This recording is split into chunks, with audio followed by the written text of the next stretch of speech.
এক লামিলিয়ামের জন্য আমরা পুরো স্পেনটাকেই জান্নাতে পাঠায় দিছি। মানে আমরা বাঙালি জাতি এতটাই খারাপ, আমরা বলতেছি এটা নাকি ইসলামের বিজয় হয়েছে। ভাই ইতিহাস বলে 500 বছরেও স্পেনের মসজিদে কখনো আজান হয়নি। স্পেনের মসজিদের প্রতিটি কোনায় কোনায় মন্দিরের মতো মূর্তি রাখা হয়। আমাদের হুজুর দেল হোসেন সাইদি সাহেব নিজে তার প্রমাণ। সে কি বলে অবশ্যই শুনবেন ভিডিওটা, তারপরে বুঝতে পারবেন স্পেন কি জিনিস। এটা ইসলামের বিজয় না, ইসলামকে অপমান করা হয়েছে। দেখেন ভিডিওটা সবাই। 500 বছরের ভিতরে স্পেনে মসজিদে আজান হয় নাই।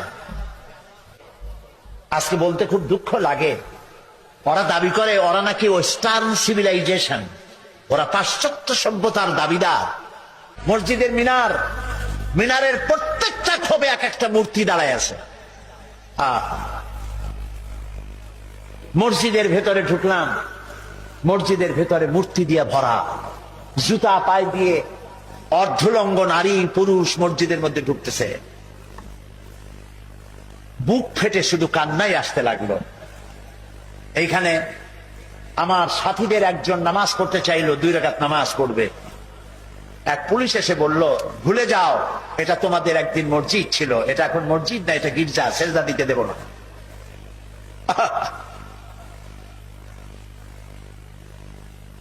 অসংখ্য মূর্তি দিয়ে মসজিদ ভরা। মেহরাবের জায়গাটা এখনো তারা ঘিরে রেখেছে, আরবি লেখা আছে, কোরআনে কারীমের কিছু আয়াত লেখা আছে। 10 ইউরো করে টিকিট, প্রতিদিন অন্তত 8 থেকে 10,000 লোক দেখে। আমাদের মসজিদ দেখে, পয়সা তারা কামাই করে, আর আমাদের নামাজ পড়ারও কোনো সুযোগ নাই। মুসলমানেরা যখন এই দেশ শাসন করতেছিল 800 বছর, 40,000 মুসলমান ঢুকেছিল কর্ডোবার মসজিদে। বাইরের থেকে তালা বন্ধ করে দেওয়া হলো দরজা, ভিতরে কেরোসিন ঢেলে দিয়ে আগুন জ্বালায় দেওয়া হলো। 40,000 মুসলমান পুড়ে ভস্ম হয়ে গেল। যারা বাইরে ছিল তাদেরকে হত্যা করা হচ্ছিল।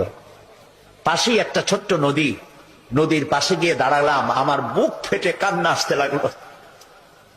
সেই নদী যেখানে মুসলমানদেরকে কেটে কেটে ফালানো হচ্ছিল।